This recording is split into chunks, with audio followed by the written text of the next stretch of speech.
Mangwanani akanaka muri yeZimbabwe. Tinokuchingamidzai zvekare kune chimwe chirongwa pano paZim Facebook Secrets and Confessions. Tadzoka zvekare nemamwe messages yakomana kunze kwatonhora kuri kutonhora uku kuri sei kwose kwamungava muri kumativi mana enyika. Regedzai tipa tapinda messages edu atadzoka takakubatirai. Message yedu yekutanga yakamira sekudai so. Hanzi makadi zvenyu mukoma ndinokumbirawo kuti muge muchindiposterawo nyaya yangu makavikawo chitupa changu.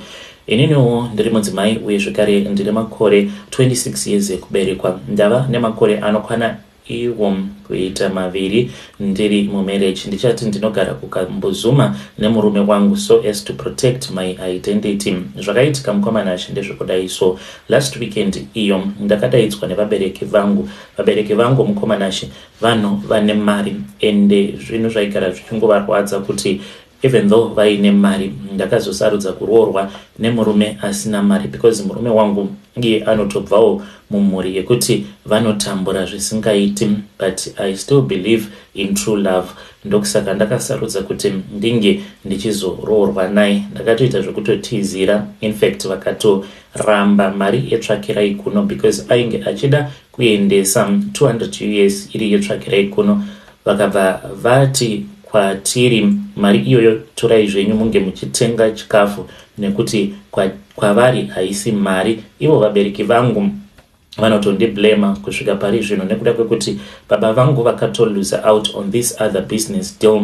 Inini mukomana ashe ndingadai ndakaroorwa nehama yeumwe uyo wamunongoziva anonzi ane mari. Saka baba vangu vangadai vakatowana business deals if I was going to get married to that man. Asi the reason as to why ndakaramba kuroorwa naye yainge iri nhau yekuti ndaitofanira kutoti ndinge ndichitobvisa umwe mukadzi pamba pake. Inini ndobva ndapinda panyanga ndakamubvunza ndikati kasi uri kuda barika here? Akabva ati kwete, ndoda kuti ndinge ndichiramba mukadzi. Sezvo ari munhu ane mari iye anongobheliva kuti zvaanenge aita ndo zvinenge zviri right. Apa nechaari kuda kurambira mukadzi iyeye hapatomborina. Saka ndakaona kuti hazviite kuti ndinge ndichipinda panzvimbo apo panga pagara paine umwe mukadzi nekuti zvinozongoitikawo kwandiri later on. Saka vabereki vangu pandakavaudza kuti ndiyo yainge iri decision yangu, ndainge ndisingari kuti ndinge ndichiroorwa naye murume uyu, vakarwadziwa vakabva vatotanga kutondituka vakandidzinga pamba. Ndainge ndagara ndiine boyfriend yangu. Saka kudzingwa kwandakaitwa pamba ndakabva ndachizoenda ndikatanga kugara nevamwe tete vangu. Tete vangu ava ndivo vega mudzinza rekwedu vanonamata. Vamwe vose havanamati. Sababa vangu ivo vanongoita zvechivanhu. Vanoti kuna musiki hakuna mwari, ende vanenge vachiti umwe mwari uyu ndimwari wevarungu. Saka ndakabva ndachizoenda ndikatanga kugara navatete ndikavaudza kuti I did not feel comfortable kuti ndinge ndichizoenda ndinge ndichinodzingisa umwe mukadzi. Inini ndobva ndapinda panyanga ndikatanga kugara navatete. Zvadaro ndakabva ndachizoti nerimwe zuva ndaenda kumba kweboyfriend yangu akabva anditi hakusisina kwauchaenda, ndokutotizira kwacho kwandakaita. Saka ndakabatira pamuviri ndokubva ndachizoudza amai vangu. Mushure mekunge ndaudza amai ndinorangarira kuti mama pavakanditi ndinge ndichizouya kumba, ndakasvikako ndikabva ndachizoona kuti kwainge kuina vamwe sekuru ava mukoma ivo vanoita zveun'anga. Hatina kana kumbogara takapinda mumatare asi ndakangopiwa fodya vakabva vanditi ndinge ndichifemba bute. Ndokubva ndafemba bute riya ndakazoti ndadzoka kumba kukambuzuma ndokubva ndatanga kubleeda. Yainge atova miscarriage. Ndikabva ndachizoita miscarriage. Saka ndakagara mukomana ashe ndichingoti zvimwe kuda zvichaita zvichingoramba, ndichitomboenda kuchechi navatete vangu ndichinamatirwa ndichiti zvimwe kuda zvichaita, but zvainge zvichiramba until last weekend apo pandakazodaidzwa nevabereki vangu. Ndakabva ndachizoenda kumba, ndichangoti kumba kuBorotel. Ndaenda kumba paya ndakasvika ndakamirirwa nevabereki zvekare nevamwe vatete ava mukoma vakatobva kwachivi. Saka vatete ava naivowo vanoitawo zveun'anga zvekare vanozviita muprofita wenguo tsvuku vakabva vachizogara neni pasi mukoma. Ndakachema mushure mekunge vatanga kundiudza kuti vabereki vangu vakaenda kwachivi vakabva vachizonoita mhiko vachishandisa zvipfeko zvangu zvemukati nehembe dzangu dzimwe dzandakasiya pamba pandakatizira. Ndakangobva pamba ndisina hembe dzakawanda, zhinji dzacho ndakadzikanganwa. Saka ivo vanoti hanzi mugomo kune rimwe gomo uko kwavakaenda vakanosiya zvipfeko zvangu zvemukati vakazvibayirira muhari. Hari iyi vakanoisa mune imwe ninga. Saka vachindiudza zvose izvi, ivo vainge vachiti unofanira kuti unge uchisiya murume wako. Kana ukasasiya murume zvinoreva kuti uchazofa uri ngomwa usina mwana. Ndo zvazondiunzawo pano muri yeZimbabwe. Iniwo handizivi kuti ndoita zvekuita sei. Vabereki vangu ivo vari kuti mukwasha wavo havangambofi vakamugamuchira. As a matter of fact, ivo havatombomuti mukwasha, vanotomudaidza nezita, vanototi Eric wako iyeye hatifi takamugamuchira. Ende as long as uinaye ziva kuti haufi wakaita mwana. Vanoti vakanditorera maparental blessings uye zvekare vakabva vachizoisa a curse upon my life, a curse upon his life. Ainge achimboshanda zvake kunyange asina mari, but akatobva mukudzingwa basa kubva zvandakaenda ndikanoona vabereki vangu. Pandainge ndava kutodzoka kukambozuma ndaitonzwa kuti pane zvandakatakuriswa, because ndainge ndichinzwa kuremerwa kumusana kwangu kuita sekunge ndakabereka mwana. Saka iye akazoti aenda kubasa musi weMonday ndokubva atodzoka kuma past 9 ndikamubvunza kuti sei wakasika kudzoka nhasi. Akabva ati kwandiri ndamiswa basa, ainge achishandira umwe muChina. Saka vabereki vangu ivo vari kuti financially they cannot assist us. Vabereki vangu vane mari mukomanashi, vanotosarudza kutotengera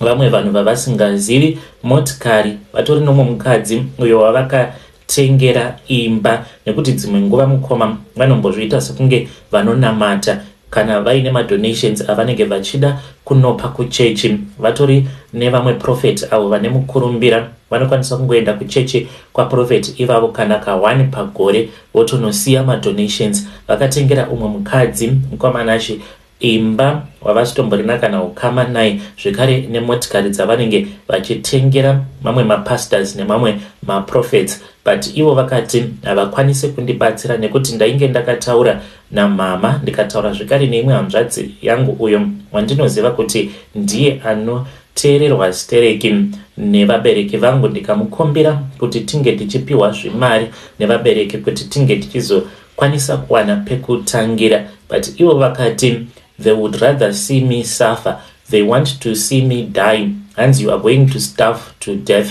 Ndo zvituko izvo zvavakaisa pamusoro peupenyu hwangu. Vari kuti hanzi iko zvino zviiri nemurume wangu tichitori vapfumi. Hanzi kana mukangoona mukangobuda munyika mukaenda kunogara kunze kwenyika sekunana South Africa kana kuBotswana, hanzi ndo pamuchaona uye zvekare ndo pamuchaziva inonzi nhamo. Hanzi hatisati tatanga kutambudzika. Zvino mukoma, kana ivo vachiti muri vapfumi nekuti muchiri kutokwanisa kutotengawo zvokudya, kutodyawo sadza rinenge riine nyama, hanzi muchasvika pekuti munenge mava kuseva sadza nemavhu. Hanzi ndo level remacases awo avakaisa pamusoro peupenyu hwangu. Ava ndiamai vangu vanenge vachindiudza zvose izvi. Handichaziviwo kuti ndoita sei. Murume ndanga ndisati ndamuudza, sezvo ndichigara ndichingoteerera maprograms enyu kubva pamakatanga kuita zvemaconfessions. Ndainge ndichingokutevererai kubva kuFacebook kusvika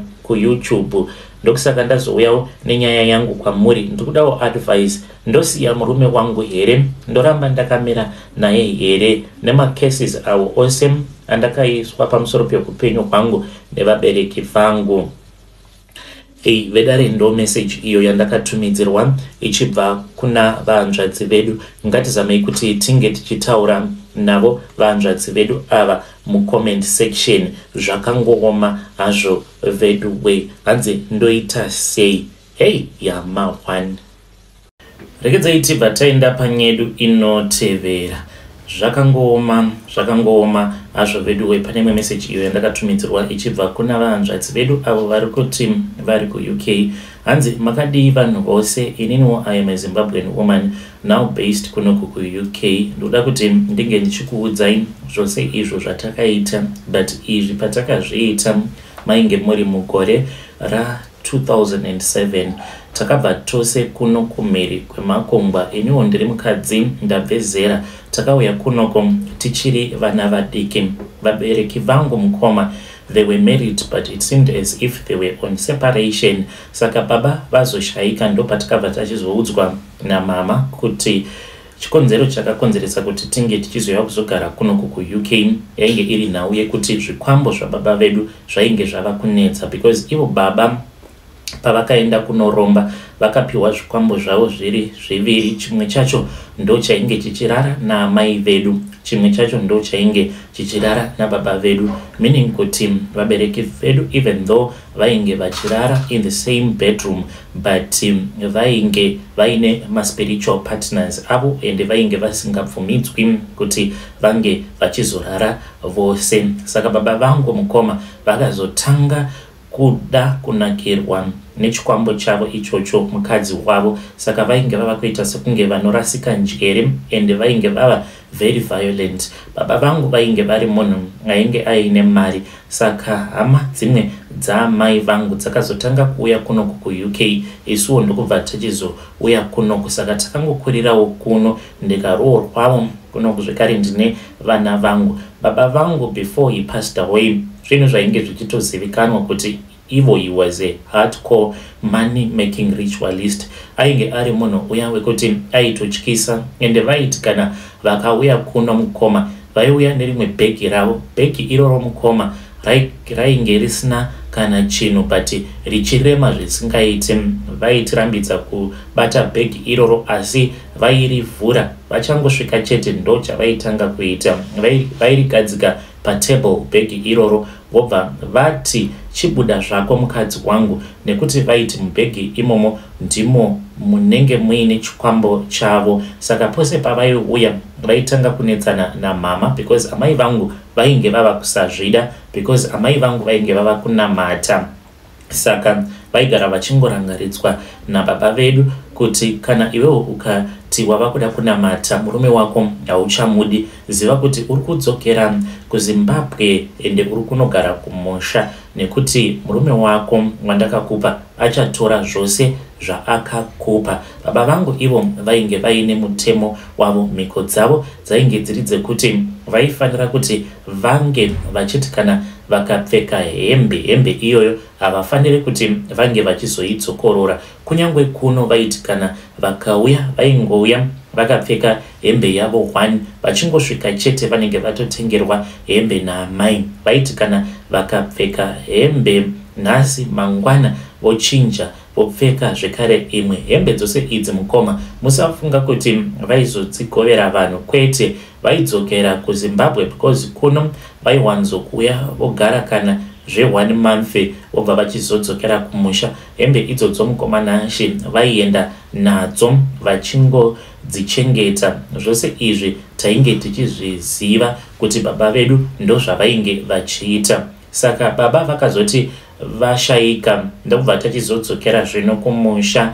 Vanhu vose vehukama vainge varipo. Titoripo parufu rwababa, pane vamwe vazukuru vainge vachitoti vainge vachitoona chipoko chavo baba, hanzi vaitovaona vachitofamba vakashama. Saka takazoti taviga baba vedu, takazoti tagara zvino dare remhuri, tikabva tachizoti zvino toita sei, nekuti baba vangu vainge vaine hembe. Ndingangoti mawardrobe ose epamba, sezvo baba vangu vainge vava kugara vari vega. Saka kubva kubedroom kuzosvika kuspare bedroom yekupedzisira vainge vachirongedzera hembe dzavo mumawardrobe. Saka dzainge dzakawandisa hembe dzavo dzavainge vainadzo.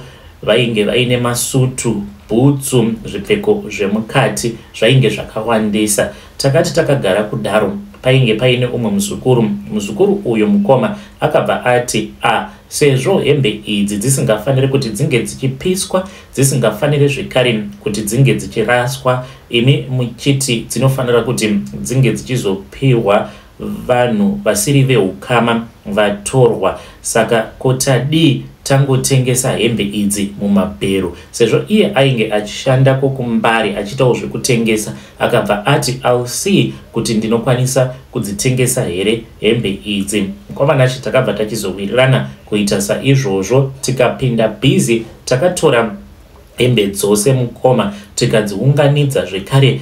Painge paine umwe mukadzi uyo akauya nemwana achiti ainge akapiwa pamuviri nababa vedu, saka iye ainge achitiwo ainge asingatozivi kuti oita sei nehembe dzose idzo dzainge dziriko kumba kwake. Mukomana vakomana vakatora motikari, taifungidzira kuti zvimwe kuda kungori nemonaki 1 mukoma pickup iyo yakaenda nehanzvadzi yangu vachiti vari kunotora hembe idzo dzainge dzichinzi dziriko kumba kwemukadzi iyeye mukoma. Motikari yakauya ichitadza kana kufema, yakazara nehembe. Saka hembe idzodzo mukoma takazongodzitora ndokubva tachizodziunganidza mudining kuita murwi wehembe, ndokubva tachizotanga kudzisarudza tichidziisa masutu, majaketi uye zvekare nezvipfeko zvemukati, ndokubva tachizodziunganidza tikabva tachizopa muzukuru uyu ainge achigara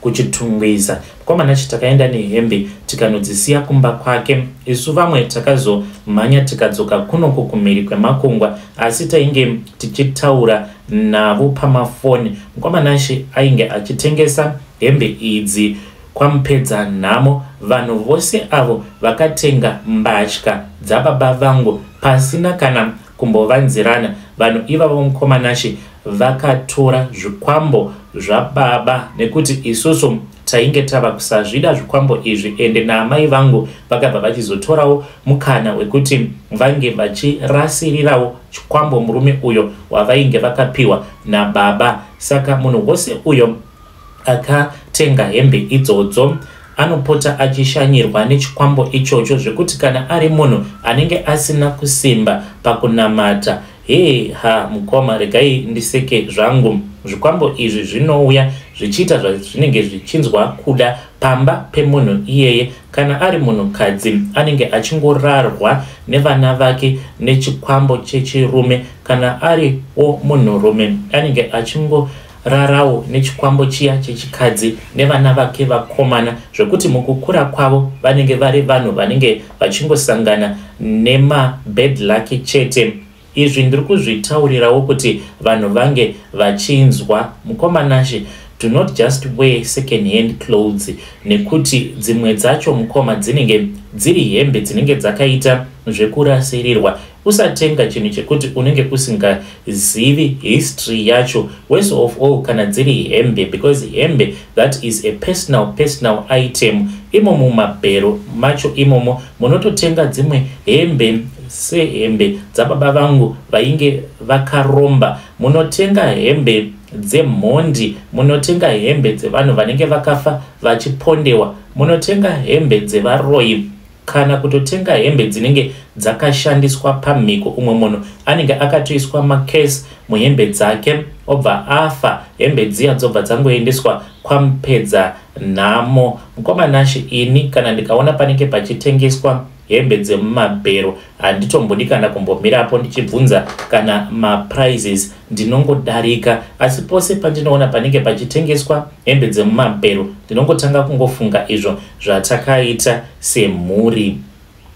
Vedare ndo message iyo yandakatumidzirwa ichibva kuna vanzvadzi vedu. Zvakangooma hazvo vedu we, ivo vakazonyora vakati kana kuri kunziwo unenge uri murombo usingakwanisi kutenga hembe nyowani, if it happens kuti watenga hembe dzemubhero, please take time to pray, to wash, to spiritually cleanse hembe idzodzo. Kana zvichitokwanisika unge uchitotora salt chaiyo yemagodo paunenge uchiwacha, kana kutorara wakadzisoka, because hembe idzodzo dzinokwanisa kunge dzichitotevererwa nemablood oath, se zvatakaitawo patakanotengesa hembe kwamupedza nhamo.